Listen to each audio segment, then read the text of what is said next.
sana, unaendelea kutazama Citizen Town Hall, tukiwa tunazungumzia tu masuala ya kupambana na majanga na hata kuhakikisha kuwa hayatokei. Na nataka tu kusoma baadhi ya jumbe. Brian Okech anasema preparation only comes when disaster strikes. In most cases there is no preparation whatsoever before a problem arises, and that's why we take long to handle such situations. We know what's needed but never act on it until it's too late. Turejelee tu masuala ya moto haswa katika baadhi ya masoko, soko la Gikomba, soko la Toi. Devo Pio ana maoni kuhusiana na nini ambacho kinasababisha hii mioto kunradhi. Asante sana Mashirima. Kwa majina naitwa Dennis Opio, mimi ni mfanyabiashara Toi Market.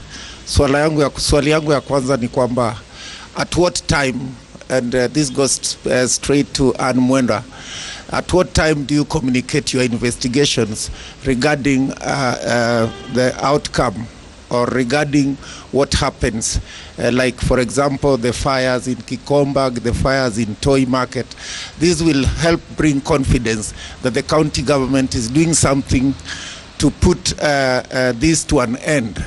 Now, the other thing is that we've had most of the cause of these fires is as a result of push and pull in land ownership, the tenure of land, compared to a few private developers who purport to own these lands that is currently being used by so many citizens in the city.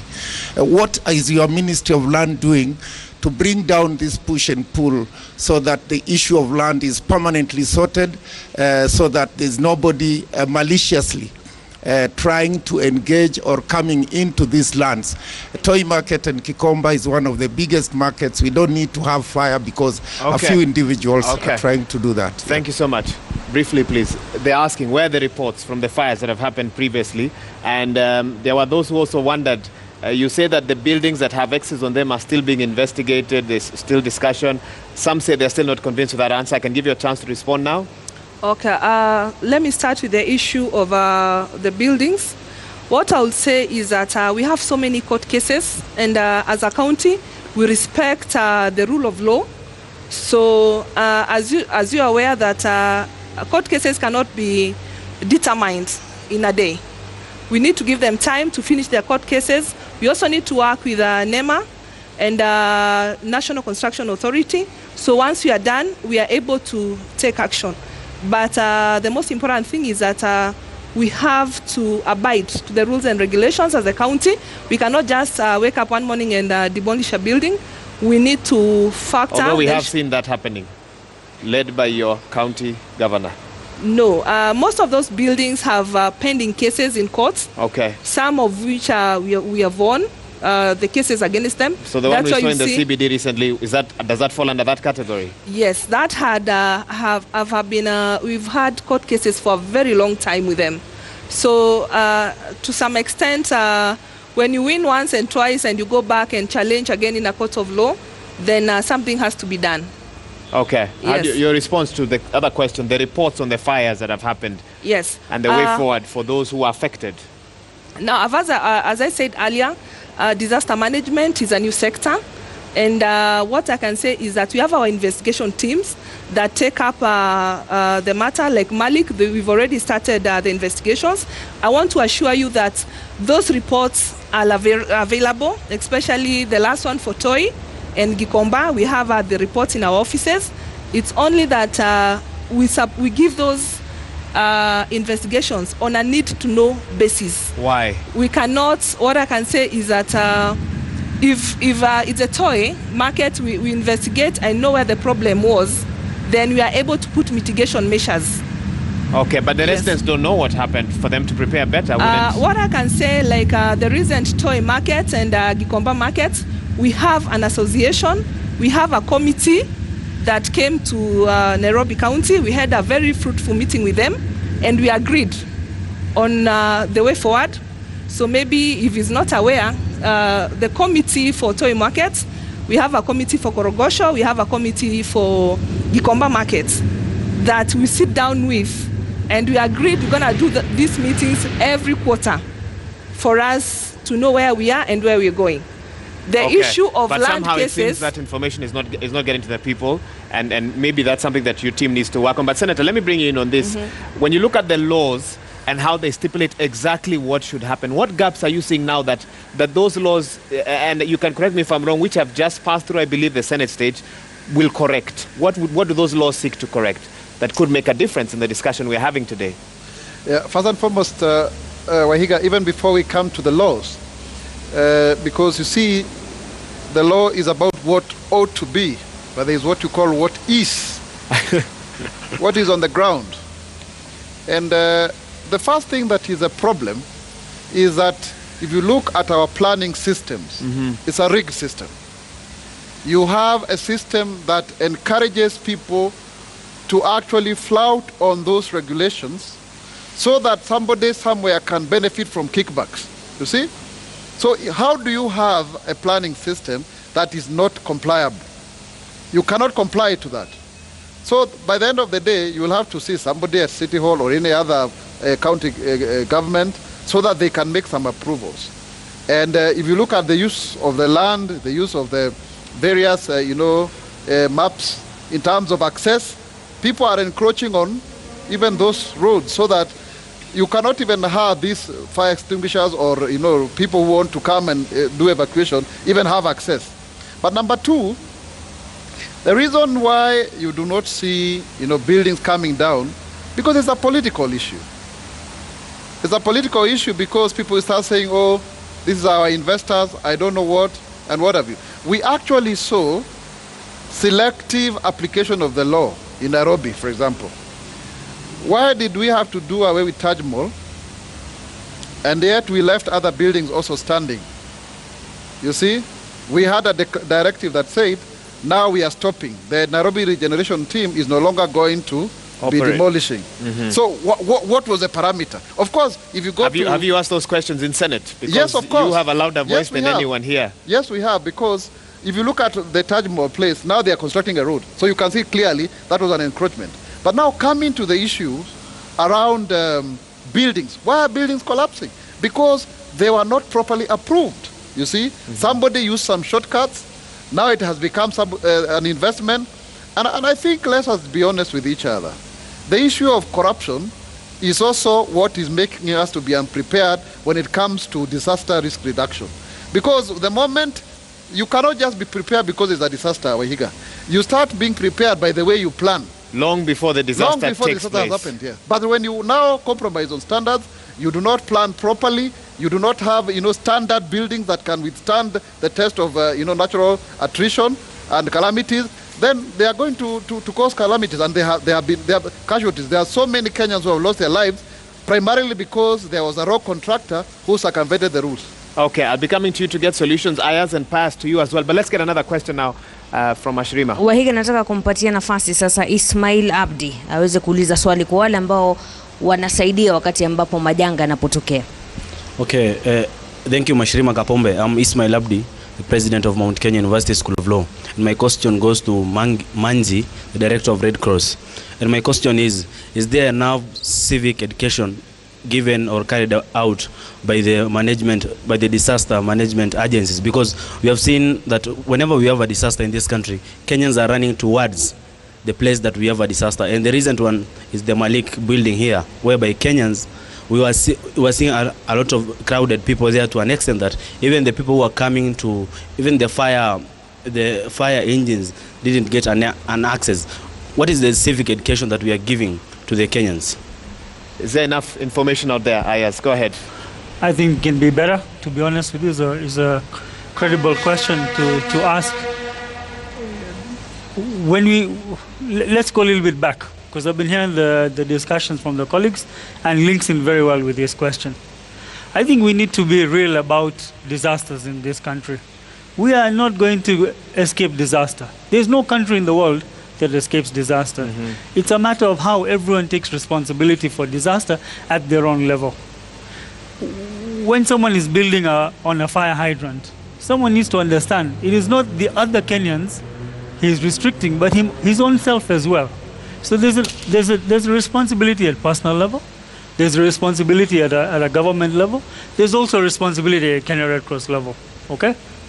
And we have to take recognition of it. Pius said it earlier. What do we do ourselves? Let's talk about that one fire we're talking about. A fire starts somewhere. It is a flame that starts somewhere. And the flame can be put out if we follow regulations. This building we're talking about across the road, I'm sure there's a regulation that says you need to have a sprinkler system if you're going to be parking many cars underground or in some sort of parking bay. Those should come on automatically when a flame goes. You know, we circumvent these laws. I mean, I know the legislators will make the laws. Do we respect them ourselves? Then to come back to your question, we can do better. As Kenya Red Cross, this is what our work is. We want to build capacity, not only for ourselves, but for first responders, you know, everyone who is going to have a disaster somewhere. And it's not only about fire. It can be anything. Today we're saying if you get trained in first aid, for instance, every Kenyan should be trained in first aid, period. A lot of our brothers and sisters would have lived in Westgate if everyone knew first aid, because a lot of them just bled to death. You get shot in the leg, because someone couldn't come, you bled out. You could have just covered it. You would have lived. You know what I mean? So to me, yes, we can do much, much more. I think this is where we should really focus ourselves on. This is where we should part focus of on our that. school curriculum should be this. You know, it should be like, for instance, how many Kenyans would know which fire extinguisher to use in the home? Which type of fire? A lot of us may use a water extinguisher in electrical fire. Then you end up making life even much worse for yourselves. You could Okay. kill yourselves. So there are a lot of gaps which you feel there are we need small to look things at. that we can all learn better. So Okay. it's a very good question. We can do better with that. Thank you. Let's get some more, Mashrima. Na swali linalofungamana na hilo labda linaweza kujibiwa na Ayaz hapo na pia Pius. At Joshua hili anauliza, how often do you conduct drills How often should for the public, that is? should drills be conducted? Yeah. For buildings, you know, anywhere where a large group of people gather. Pius, let me start with you. Okay, thank you very much for asking that very important question. As far as I know, we need to be guided by the National Response Plan.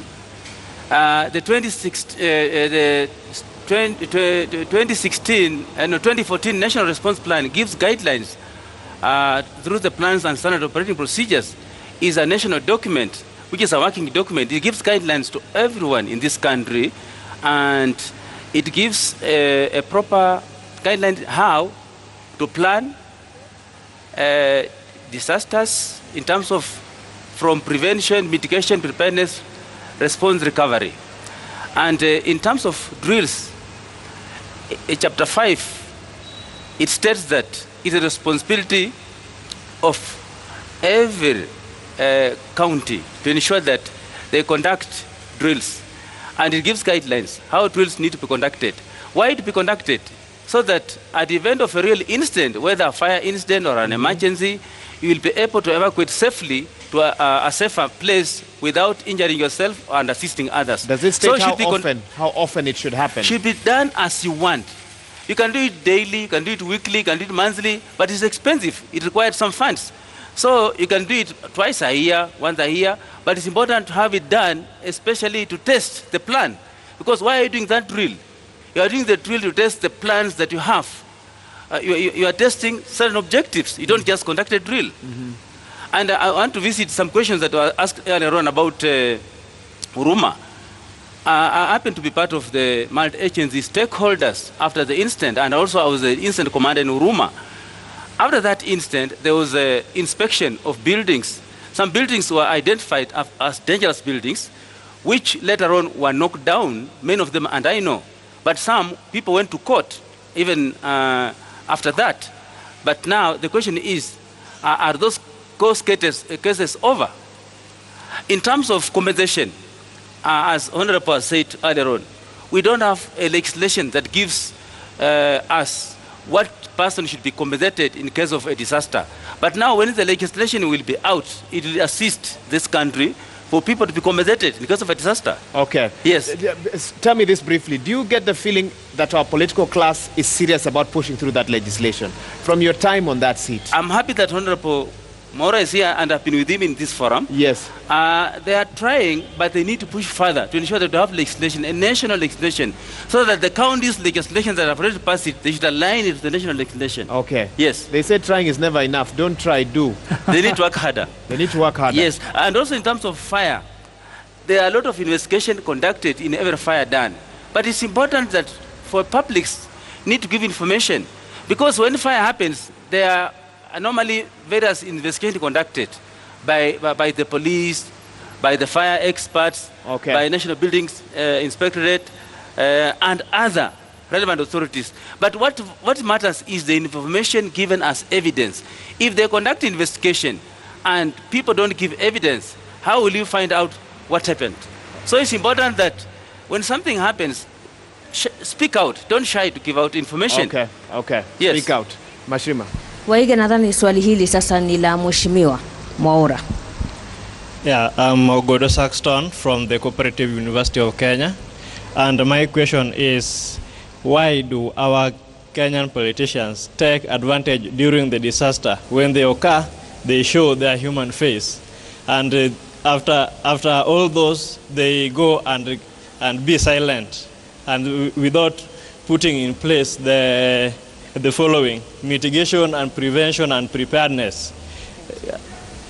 More. Very good at short-term solutions. You provide clothes, beddings for those who are stuck, but long-term, politicians are nowhere to be seen.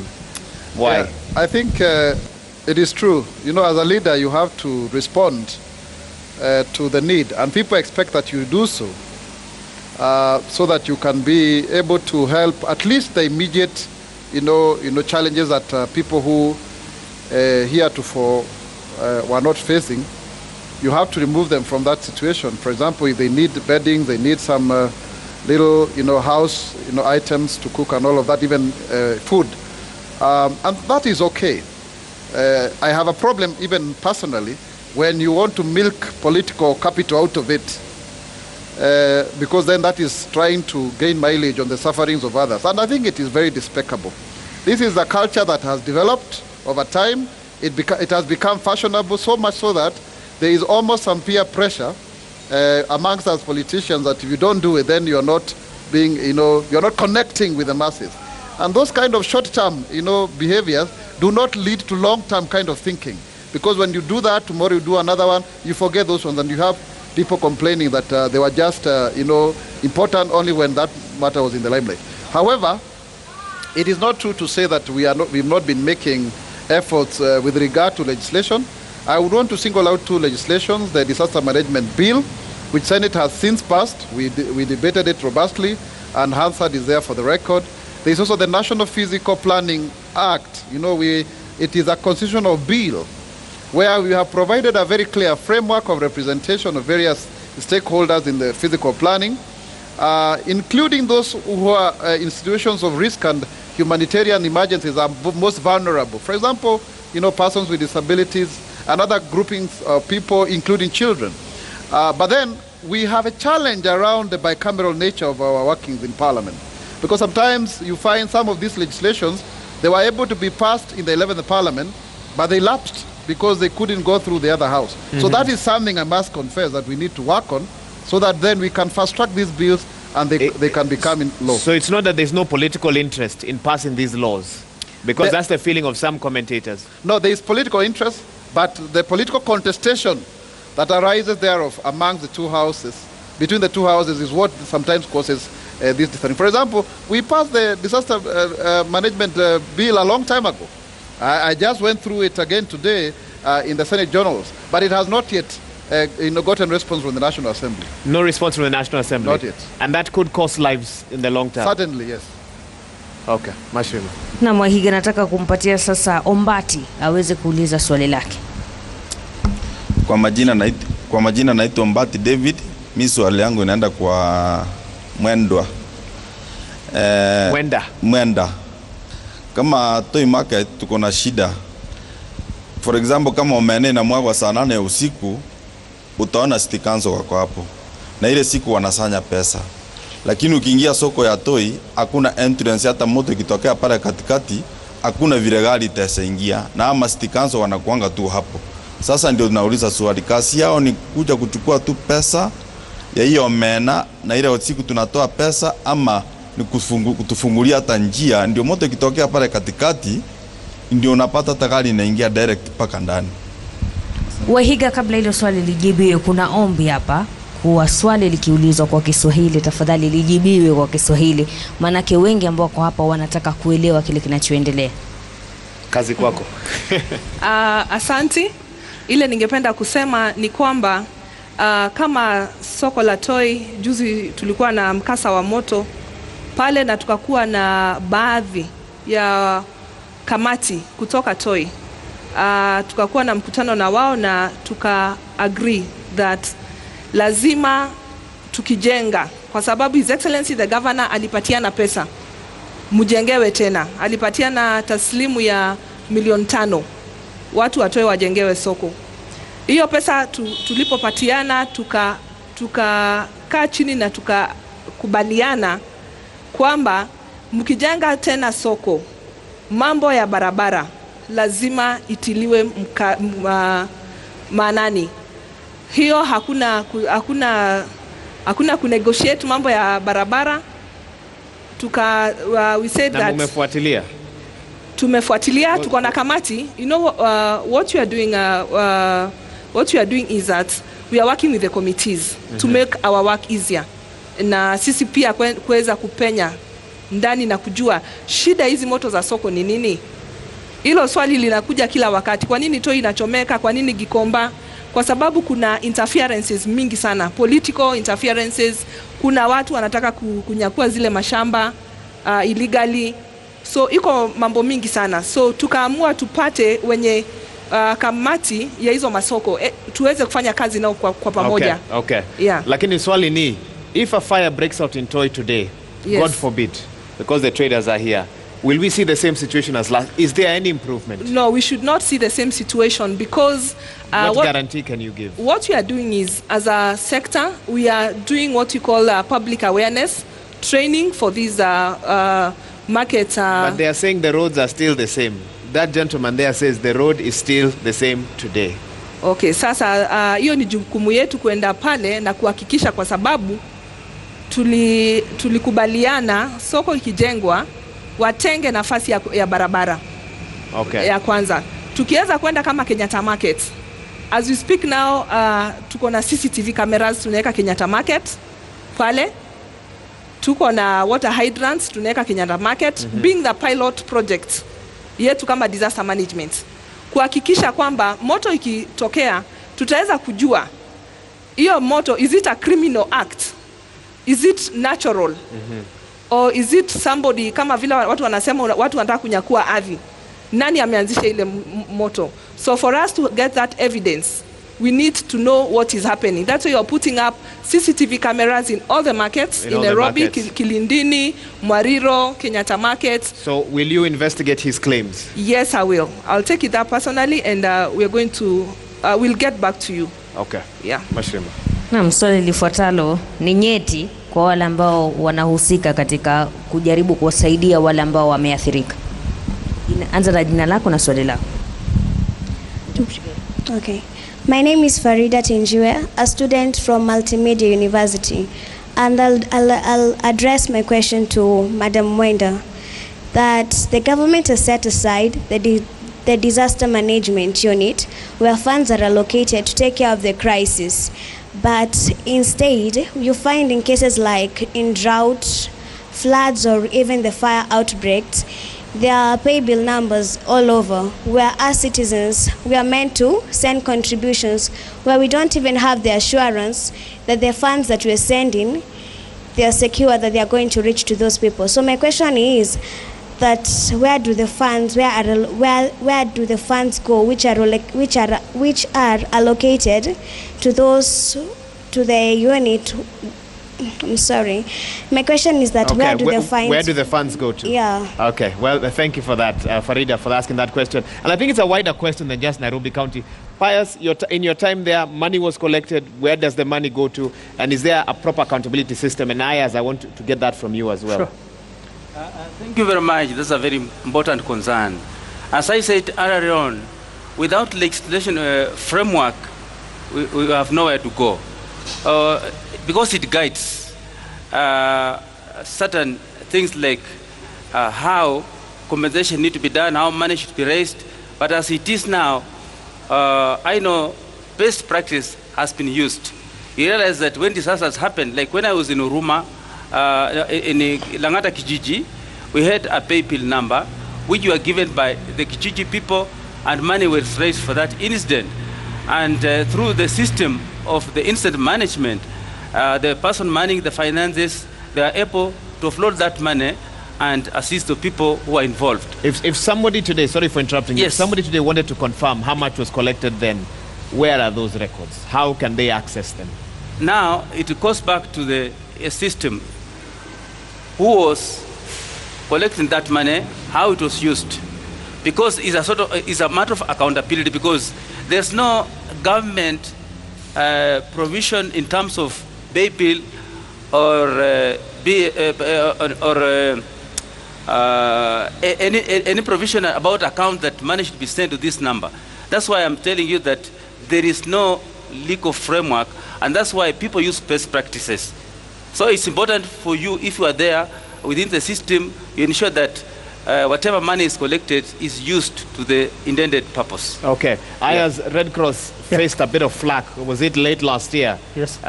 Kenyans for Kenya, many years ago, and some Kenyans felt they had not understood what happened to that money. She's asking, how can Kenyans best know where their money goes to when they donate to some of these causes? Yeah, so I mean, you're right. We got some flack, which I think, some of us responded to, and I still continue to respond to it today. Let's understand Kenya Red Cross better. Kenya Red Cross is a membership organization that belongs to all Kenyans, okay? Anybody from any walk of life. It's not a political entity, it is not a religious entity, it is open to all citizens who want to join Kenya Red Cross. Kenya Red Cross gets its books audited every single year. What is called a national society is Kenya Red Cross. This is one of the only national societies in the country that gets every branch audited every year without fail. So every single shilling you give us is audited. You can tell exactly where it went. Now, when you talk about transparency and accountability, especially with this kind of money you're talking about, these very loose monies that, you wonder, did it reach somebody? Did it really help somebody? Did it actually help someone? Okay. Yes. So today we promote something called cash transfer. Cash transfer. We are luckily in a very innovative country where mobile money has now, let's be honest, mobile money really started in this country. The whole world is now going to accept it, but really M-Pesa started in this country. And today there's an electronic trail. So if I take 3,000 shillings from you, madam, and I send it to one of your brothers or sisters in Gekomba, and you can come and ask me. And there's no way for me to hide it. You have a number, you have a name, it's all systematized, it's electronic. She doesn't know where she'll reach you, though, to be fair to her. But that's what we do. We publish those. Now, let's talk about the Kenyans for Kenyans. The audited accounts have been on our website way back since then. Like we were saying, you just need to read them. Now, you can choose to read and understand, or you can choose to read and not understand, and that is also your choice. We're in a democratic country. You can choose the way you want to approach it. But for us, we're saying we want to go to these systems. We want to go electronic. In the past, we used to do food distribution a lot. Yes. Think about the food distribution for a while. What does it mean? It means you bought money from somebody, got some money, bought some food from somebody in Nairobi, made somebody very rich, put it in a truck, made the truck guy very rich, it goes. Some poor lady has to wait 3-4 hours for the truck to come, her name to be called, she picks up the ration, has to walk back with 10 kilos of ration back home, and the whole world knows what? She's poor. What does cash transfer do? I take it today and I send it tomorrow. Nobody knows. She can buy from those people in that market there. So we're not making people in Nairobi rich, we're making people in the locality rich. This is how we want to transform ourselves. Okay. And this is how accountability can be improved. Okay, thank you, Ayaz, for that. On that note, I believe it's time for a short break. You're watching the Monday Report, the Town Hall session. Today we're asking, how safe is your building? How safe is your county? even as we look at disaster preparedness and risk management as well. A study back in 2016 showed that Kenya had various issues, including lack of political will to deal with laws around disaster management and finances as well, and coordination. But are we any better? We're exploring that. Let us know what your thoughts are. 22422 is the SMS line. The hashtag Monday Report. We're live from the Greenhouse Mall. We'll be right back.